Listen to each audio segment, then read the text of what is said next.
जितेंद्र सिंह इस समय प्रेस को संबोधित कर रहे हैं।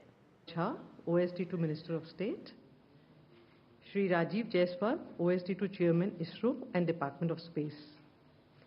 In a groundbreaking milestone of space exploration, India proudly launched the PSLV C-60 space docking experiment last night on December 30th, 2024.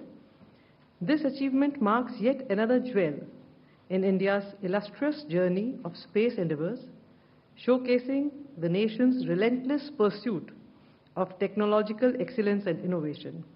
To begin with, first of all, I would request Shri Rajiv Jaiswal ji, OSD2 Chairman ISRO and Department of Space, to give a brief introduction on the year-long activities of ISRO. Over to you, Jaiswal ji.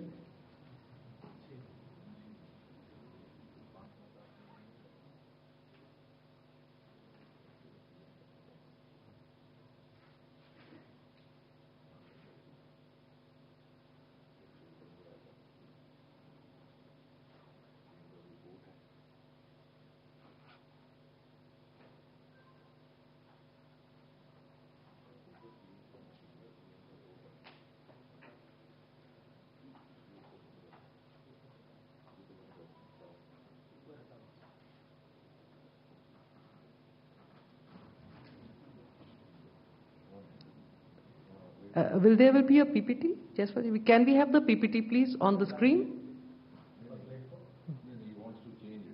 Okay. Sir.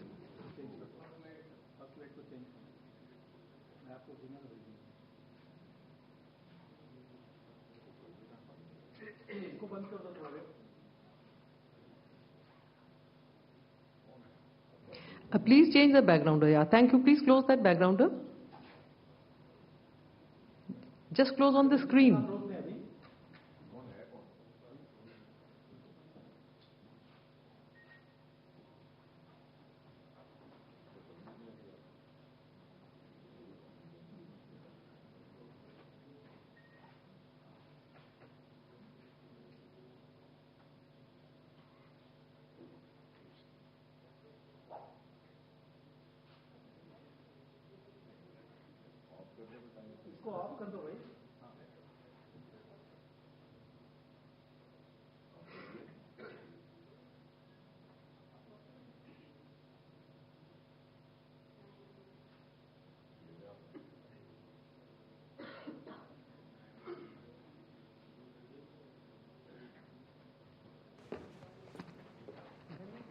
तो आपको बता दें, इसरो ने कल एक इतिहास रचा और PSLV C-60 SpaDeX मिशन का सफल प्रक्षेपण किया है।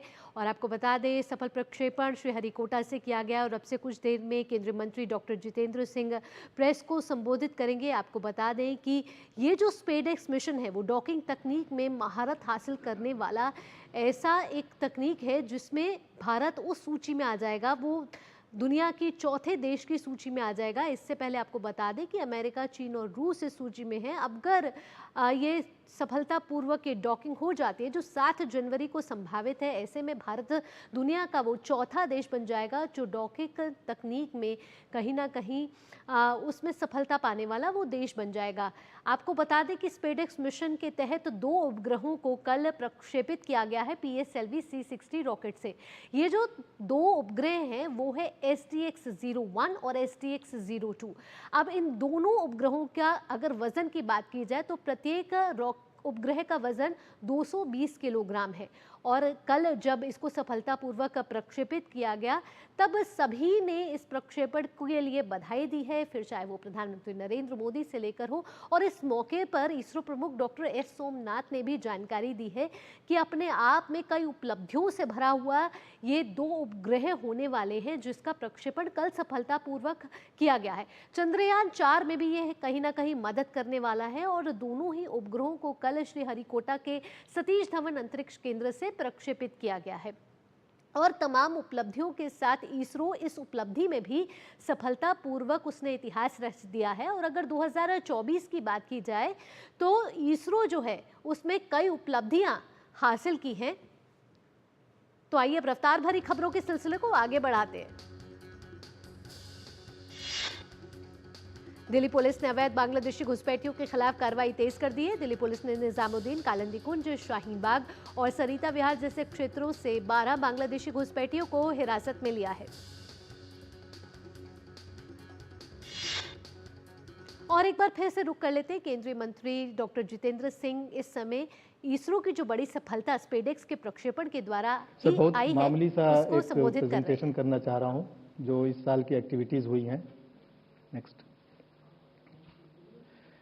सर, 2024 जैसा सबको पता है काफी उत्साहपूर्वक रहा हम लोगों के लिए।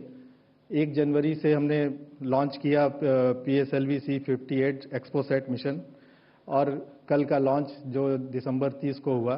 तो कुल मिला के इस साल 15 मिशंस हमारे हुए हैं और विभिन्न प्रकार के मिशंस रहे। कुछ तो डिमॉन्स्ट्रेशन डेवलपमेंटल मिशंस रहे, कुछ एनसिल द्वारा कमर्शियल लॉन्च रहे और हमारे प्राइवेट सेक्टर द्वारा अग्निकुल का स्टार्टअप जो है उसके द्वारा एक लॉन्च हुआ। जस्ट थोड़ा मैं एक एक मिशंस के बारे में बताना चाहूँगा। Next sir, we started year with January 1st launch of ExpoSat. It was anyway first dedicated scientific satellite from ISRO to carry out research in space-based polarimetry in X-rays missions for the celestial sources. Then on January 6th, sir, the Aditya L1, which was launched 2023 September 2nd, it inserted in its targeted halo orbit on January 6th around 4 p.m. Next उसके बाद INSAT 3DS mission जो कि demand driven satellite है, fully funded by ministry of earth sciences, that was launch using GSLV F14 on February 17, 2024. It was a meteorological satellite providing lot of weather-related parameters to the country. Then we had launch of small satellite launch vehicle, August 16, 2024. It was third and final development flight, and it is providing cost-effective and on-demand launch services for the small satellites and enables operational missions by Indian industry and NSIL. Next. Sir, जैसा सबको पता है कि अगस्त 23, 2023 में हमारा चंद्रयान 3 जो soft landing हुआ और it has created history. Honorable Prime Minister declared August 23 as a National Space Day, and its maiden Space Day was celebrated this year in Pragati Bharat Mandapam, where Honorable President of India presided over. So that was very well celebrated event in this year. Next. Then sir, GSAT N2 mission जो कि एनसिल का dedicated mission था वो launch हुआ from Florida USA. It was a very heavy satellite, 4,700 kilometer high throughput satellite. And this month itself we launched PSLV C59 for the Proba 3 mission. Again a NSIL mission for European Space Agency solar mission named Proba, which was launched by NSIL. Next. SpaDeX के बारे में तो अभी sir और बताएंगे ही. कल ये successfully launch हुआ. ये 2 सैटेलाइट्स है to demonstrate rendezvous and docking between this 2 satellites in orbit, and it is going to be a precursor technology demonstration mission for the space docking to be undertaken for future Gaganyaan and Chandrayaan missions. And as you know, the vision given by Honorable Prime Minister and Government of India 2047, which envisions India being one of the most impactful space power with the Bharati Antariksha Station in orbit by 2035, and Indians having landed on the moon with indigenous technology by year 2040. So this experiment, yesterday's experiment, is going to pave the way for future Amrit Kal missions and all. Next. एक छोटा सा video कल का launch का.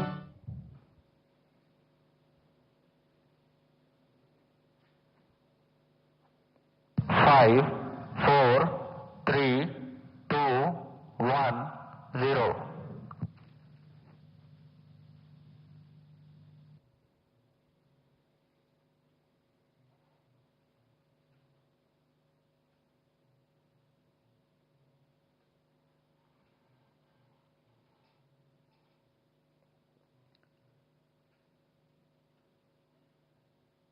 This video shows how it has separated out these two satellites in the space itself, which is going to dock in very soon, another week's time. These are the two satellites, SpaDeX A and B.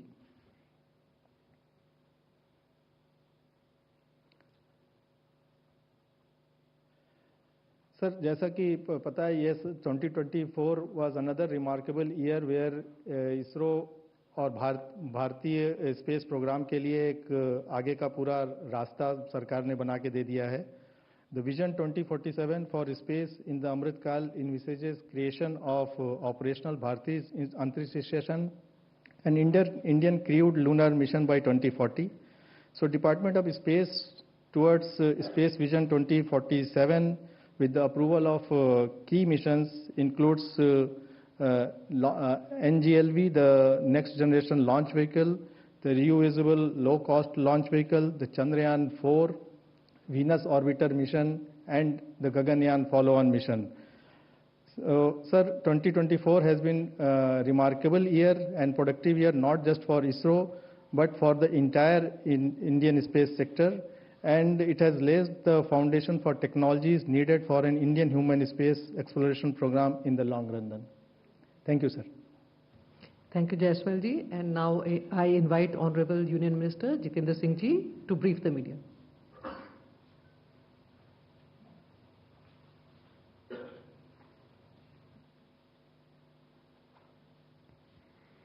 I think at the outset it's my proud privilege to congratulate Team ISRO for having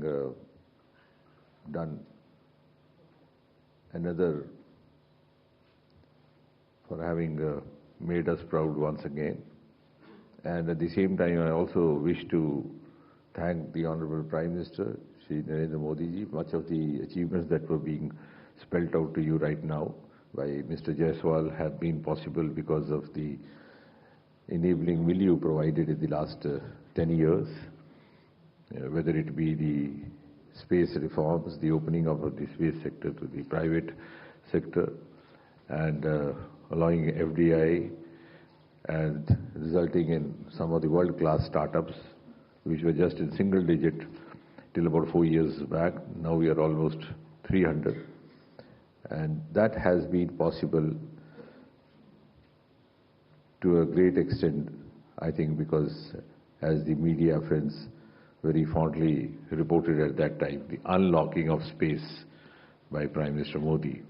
And this is something that had been given up because nobody expected that ever the Department of Space and Government of India would be allowed this kind of liberty, and therefore known for his capacity to take out-of-box decisions and break many a taboos of the past. When it was put across to Prime Minister Modi, he allowed us. And all these missions, which are not only indigenous, but are also providing inputs and cues to the other space agencies across the world, and the other agencies are now looking forward to collaborate with India, which was not so, which was the other way around. And which, as I always also keep reiterating, that we had no dearth of talent or acumen or the potential among the ISRO scientists, beginning from the times of Vikram Sarabhai. You've seen those pictures in the archive, Sarabhai carrying some of his stuff on the carriage of a bicycle. But possibly what we were lacking was an enabling support from the policy makers of the political dispensation. That is precisely what has happened in the last 10 years. Now, the year 2024, also, I don't know whether you noticed, the year began by making news about space. And I'm sure Pallav would bear me out when I say that. So it was the Aditya, the first solar mission by India, a very ambitious mission, which had entered into L1 point. Of course, it's been launched earlier, or 3 months earlier, but it got into that destination in the month of January. And then throughout the year, we had, as was being told you, the first ever National Space Day observed in the first 3 months after the Modi government 3.0 took over. Then the Prova 3 mission is again a solar mission, which is, of course, been launched by ISRO, but belongs to the European Space Agency. In other words, we are now also assisting them to accomplish their missions. And in between, so many trials have happened for the Gaganyaan, which is in the pipeline. The first indigenous human mission, of course, the first Indian to go up was Rakesh Sharma, which happened in the early 1980s, but that was a Soviet mission. So the trials are almost now through. We're waiting for the final, you can call it a dress rehearsal in the form of Vayomitra female robo, which will happen sometime next year, which of course is starting tomorrow itself. And the huge amount of public interest which has been generated by the space achievements has actually created awareness as well as enthusiasm among the common citizens of India in various scientific pursuits across the lines, not only confined to space, whether it's the biotechnology or it is the basic sciences, or the cutting edge technologies, or it is the CSIR activities. Space has actually opened up that possibly that inertia which prevented the space activities to come so openly in the public domain. And to that extent, I also have to appreciate the media and thank them, because science-related news never made actually the mainstream news. So I think it is because of space that we have now started also occupying good space in the media. So space has given us space in media as well. Not only for space now, also for other activities related to science. Now, before we say anything more, except now coming straight to SpaDeX, because that's what has inspired today's meeting. As has been already explained to you, this is one of the first experiments undertaken by India as far as the docking technology is concerned. But I think what makes it special is that it is a purely indigenous technology, and that's why it's been appropriately named as Bharatiya docking technology. And that is very much in keeping with Prime Minister Modi's mantra of Atmanirbhar Bharat. Secondly, when we look forward to having a Gaganyaan and we look forward to having multiple satellites in the space, and to put it in simple terms for the benefit of the layman, when we talk of transferring material from one satellite or the one spacecraft to the other, be that the payloads, be that the laboratory samples, the inputs, and maybe someday even the human being walking one spacecraft to the other, or to and fro. This technology is going to enable us to accomplish that, which would be a sequel to Gaganyaan, and later on when we are planning to have the first Indian placing his foot on the surface of moon by the year 2040. And also when we have our own space station, which has been scheduled as of now for 2035. So when we have a space station over there, as I said, to put it in the layman's language, how do we land there?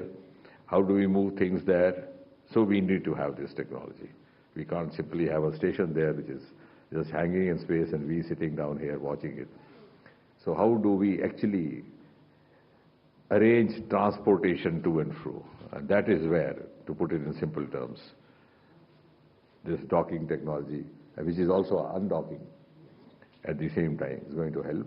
This has been very cost effective. Our two satellites, one named Chaser, the other one named the Target, have cost just about 125 crore rupees each, and our launch vehicle 250, which makes it hardly about 375 crore or so, which is a very small fraction of the similar missions undertaken by other agencies, whether it's the NASA or it's the European Space Agency.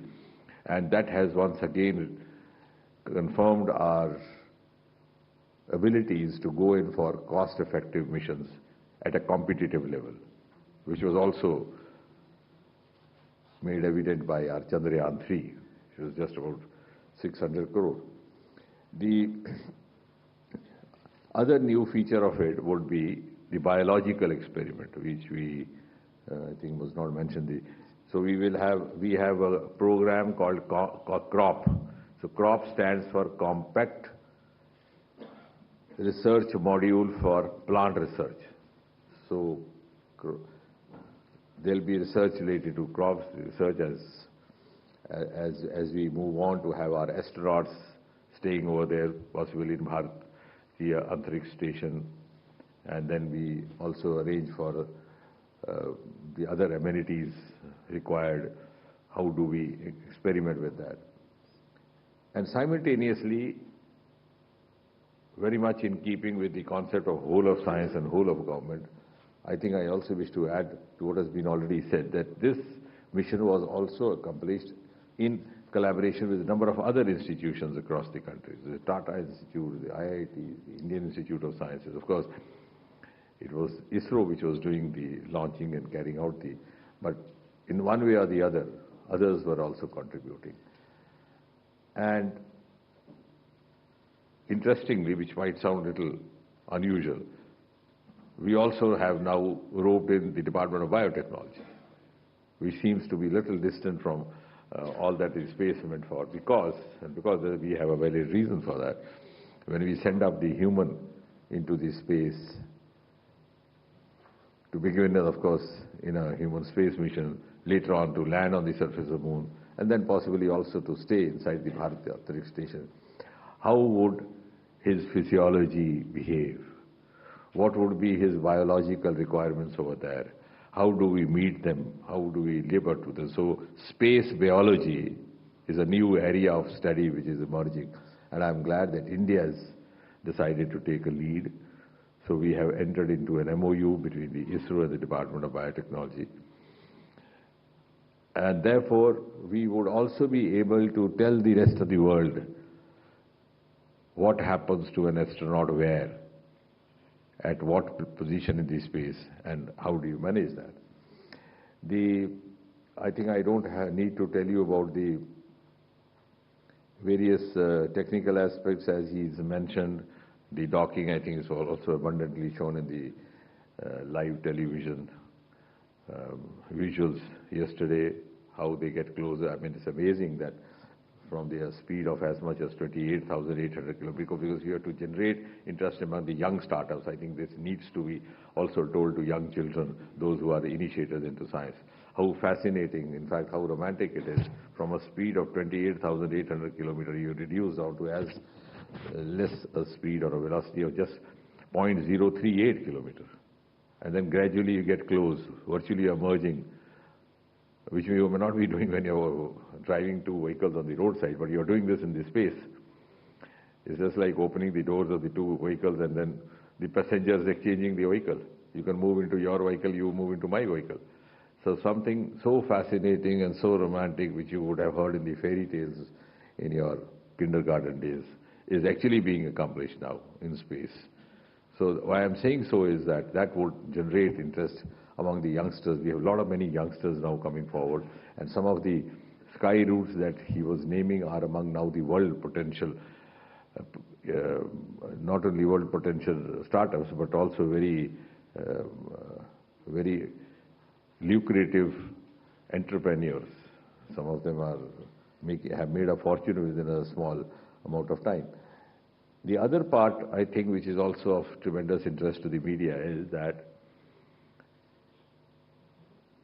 in the last few years, our space economy is also on the rise, which means I often take pleasure in saying that when we say that we will be number 3, after 4, then 3, then 5 trillion, and then gradually reach that pedestal by 2047, as scientific minds, what is expected of us is to analyze, to share, and to tell where is the value addition going to come from. So value addition to this growth of India's economy or India's growth story, as far as economics is concerned, will come from those sectors which were either unexplored or underexplored, which also includes the space sector. The other sectors, of course, being the marine resources, for which also the same government has started a deep sea mission, which was announced by Prime Minister right for the Empress of the Red Fort in his Independence Day address. And third one, of course, the Himalayan resources, where again I'm proud that the same ministry, through CSIR, has launched a Roma mission, of which also again Prime Minister very encouragingly spoke in one of his Man Ki Baat broadcasts.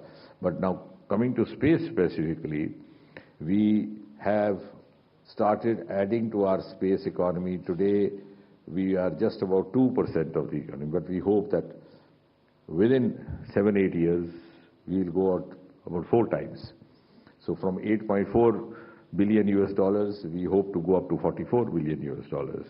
And that's happened because of an increasing participation, collaboration, and doing away with the demarcation between the private and the public sector. And that is one aspect of it. The other aspect of it is that we are also increased our earnings through the launchings of foreign satellites. So it sounds not only amazing, it gives you a sense of pride that we started off our journey much, much later. ISRO was born in 1969, the year when NASA landed its first human being on the surface of the moon. But today, we are earning from NASA by launching their satellites. So, to be more precise, we have so far earned 172 million US dollars by launching the US satellites, and as much as 292 million euros through the European satellites. The process had, in a small measure, a small scale, began before 2014, but it was virtually non-existent. The entire push has happened now, which again I can statistically prove to you that we have 292 European satellites sent so far, launched so far from Sriharikota, out of which 260, nearly 90% were launched after Prime Minister Modi came in 2014. And similarly, if you look at the American satellites, out of 172, I am talking of, I was talking of euros, sorry. If you talk the satellites, out of the total foreign satellites for 432 launched so far, as many as 397, which means over 90% have been launched after 2014. And similarly, if in the terms of euros, out of 292 euros that I just now told you, as much as 260 million were earned in the last 10 years, and out of $172 million, as much as 157 million earned in the last 10 years. So in the last 10 years, it's been 9% hike in our space economy, and we hope to maintain the same pace. In fact, it's quite likely that our pace will go up further, and now we have also added on, for the first time, another location for launching in the Tuticorin district of Tamil Nadu, which will be handy also for many other reasons. And some of the upcoming, we have very ambitious calendar lined up for the next few years. As you mentioned, we are going to have this Vayomitra Gaganyaan, as I mentioned a few moments earlier. NICER, which is the NASA and ISRO, which was deferred, is going to happen again in March. Gaganyaan, of course, all the 4 astronauts have been identified, and if not by the end of 25, beginning of 26, it will be there. Chandrayaan in 27, Venus mission in 27, which Pallav has his nose, we named it as Shukriyaan, but official name is Venus mission. Anyway, we borrow many things from him. And 2035 Bharat Antariksh Station, and 2040 will be the Indian human being on the surface of the moon. So these are some of the ambitious missions lined up. And I think another model that has been placed before the world through the Department of Space, Government of India, is that we are no longer confined only to the launching of rockets. For the benefit of those cynics who sometimes say, what is the fun, what are you going to gain out of sending? So may I tell them that our space missions are just a fraction of the cost of the counterpart missions sent by other agencies, though we are in a select lead of just about 3 or 4 nations. But our application of space technology in different sectoral projects is much higher in scale compared to any other country. Whether it's the health sector, it's the agriculture sector. Just now you were talking about the Swamitva program, which was to happen 2 days back because the mourning period got deferred. again using space technology, one of the role models for the rest of the world, where you can do the mapping of your farms and your land using drones and the space technology. Whether it is the construction of the smart cities, roads and buildings, bridges, unmanned railway crossings. So you name any sector, space technology in India has been applied almost in every sector of development and every infrastructure project. So with these few words, I think I once again, and yes, just to add to the reporting part of it, the docking is possibly going to happen on the 7th, sometime during the forenoon, which will be again a very interesting sight when the two satellites actually come close to each other. Thank you, sir. And now I open the floor for questions. Number 2, please. My question is, you mentioned that the docking technology, the Bharatiya docking technology, which is indigenous. I'd like to know how different is it from the existing technologies of NASA, Russia and China, if we can have some information on that. No, on the contrary, which also we have mentioned in our review that we gave, we have developed it indigenously, but it is approved by the authorities which are concerned with the approval of the docking technologies. In fact, in some ways it is rather better, in the sense that you are using lesser number of payloads. Is that right? So your weight will reduce by then. So in a way, it is not different. Of course, when you drive a car, the engine has to be similar, but we have improved upon that in the sense that our load would be lesser, price would be lesser, and in the process, the weight of the vehicle itself will come down. 125. Sir, Sanjay Sharma, India news से। Sir, मेरा सवाल है कि गगनयान का आपने target दिया 2028 तक, कि गगनयान 2028 तक हो जाएगा।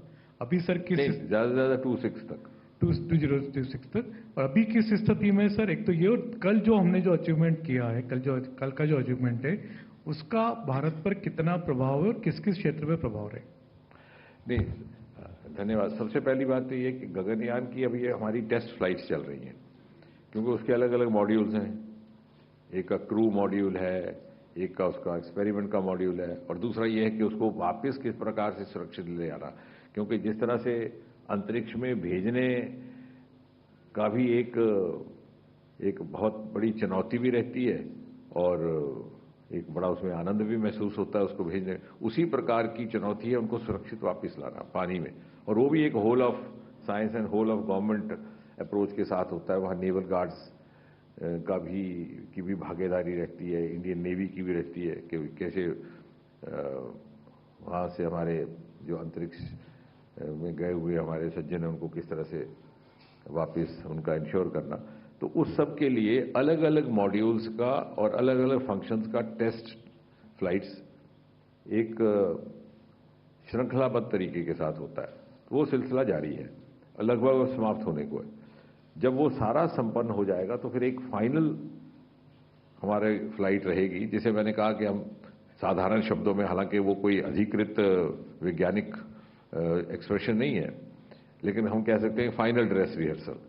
तो उसमें भी एक मानव जीवित ना जाकर के एक रोबो जाएंगे, और वो रोबो फीमेल रोबोट होंगे, जिनका नाम होगा, और वो वही सारे कार्य अंजाम देंगे जो जब मानव जाएगा वो करेगा। वो सारे संपन्न करके जब वो वापस सुरक्षित उसी तरह उतरेंगे पानी में, और हम उनको सुरक्षित धरती पर ला करके उनका स्वागत कर सकेंगे, तो फिर हम संतुष्ट हैं कि अब हम अगला फाइनल फ्लाइट भेज सकते हैं गगनयान का। और वो सारी प्रक्रिया इस वर्ष के अंदर लगभग संपन्न हो जाएगी। 35। और दूसरा ये, तो आप देख रहे थे